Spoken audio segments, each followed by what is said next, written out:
invite now Birner, who is Associate Professor in Clinical Pathology at the Medical University of Vienna at the AKH Hospital. Dr. Peter Birner is a reviewer of multiple journals and an author of many papers in this field. Dr. Birner will present an expansion of the performance of the BRAF cartridges on formalin-fixed paraffin-embedded tissues of different tumors.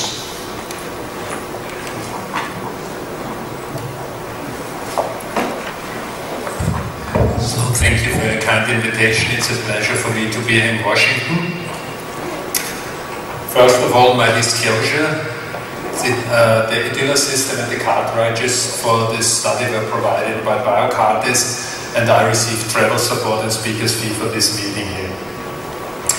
As you all know, BRAF mutations are frequent in various human malignancies despite of melanoma, especially the V600A mutation, and these mutations are targetable by selective inhibitors.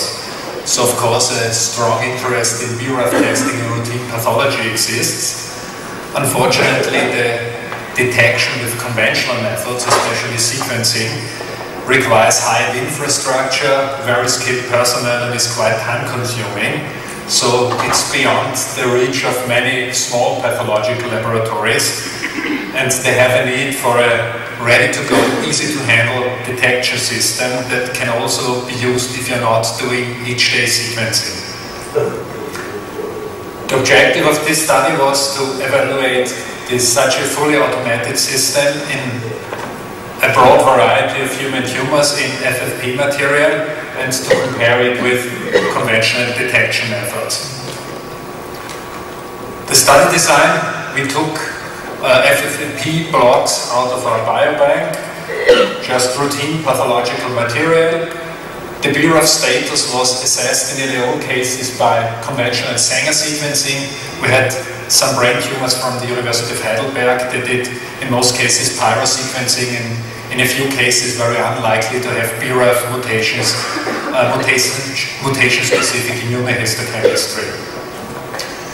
We used for the PCR method the Idylla platform that has already been presented. How did we investigate the samples? Our target value were about 25 square millimeters of a 5-micron thick slice. We tried to get a tumor volume of more than 50%. If that was not the case on the slide, we tried macro dissection, or we did macro dissection. That was also true for sequencing. And in a few cases, the tumor cell content was below 50%. I'll talk about them a little bit later. So that's the Idylla platform standing in our lab. You see here, that's the console.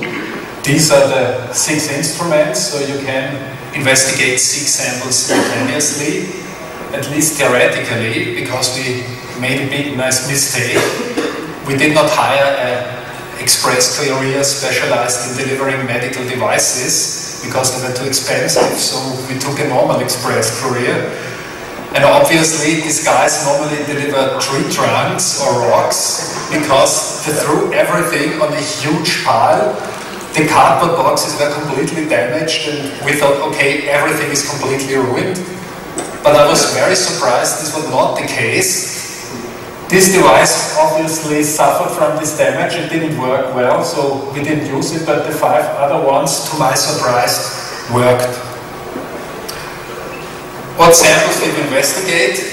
In total, 192 tumor samples of various entities, 25 hairy cell leukemias, 60 cases papillary thyroid cancers, about half of them positive for BRAF mutations at Sanger sequencing, the other half negative, 52 colorectal cancers, then some precursor lesions of colorectal cancer, so sessile and conventional adenomas, then also 20 metastatic melanomas, some ovarian cancers, and about 20 primary brain tumors, always half of them positive at Sanger sequencing for BRAF mutations, half of them negative. Well, the results, the bad messages first. In 3 cases, it was not possible to get the PCR result, insufficient DNA input. We tried it 3 times, didn't work. We do not know why, especially sequencing worked in these cases. In the remaining 189 cases, the PCR was successful. Interesting thing is the company recommends to use only quite young blocks. If you see here, we had blocks originating from the 80s, so more than 30 years old, and several blocks from the early 90s. It was absolutely no problem to work with the system in this really old material.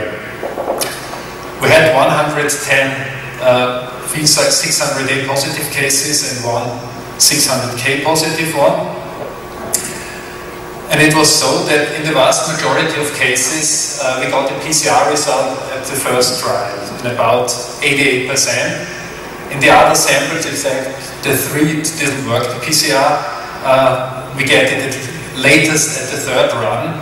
I have to admit, I think it's a bias, because nearly all the cartridges that didn't work came out of a box that was obviously thrown out of the truck while driving on the highway. So I think if you handle your cartridges with a little more care, this failure rate should be lower. The results are very good.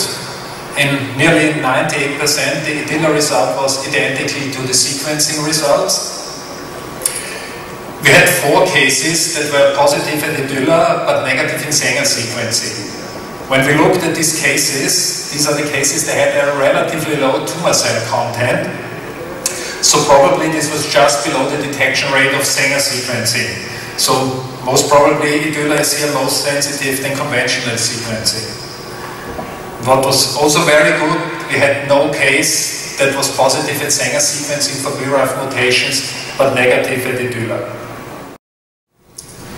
What are the conclusions?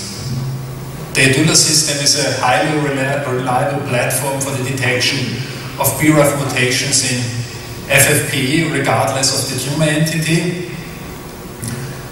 Very fine thing is you do not need any infrastructure. You just need a table, you put the device out of the box, hopefully it's not crushed, plug and play. Handling is extremely easy. The most complicated thing is that you need somebody who's able to make slices from FFP blocks, but possibly not even that. In the next week we will try if punch biopsies from the FFP blocks are not alright also. One good thing, the results for BRAF are ready in 90 minutes, so it's very fine because you can include the BRAF mutation status already in the original histological diagnosis if you want. And the results are comparable to sequencing, possibly even with a little bit more sensitivity. And the last lesson we learned the hard way, do not hire lumberjacks to deliver medical devices. So the last slide are the people who worked for this study. Thanks to them, and I thank you for your kind attention.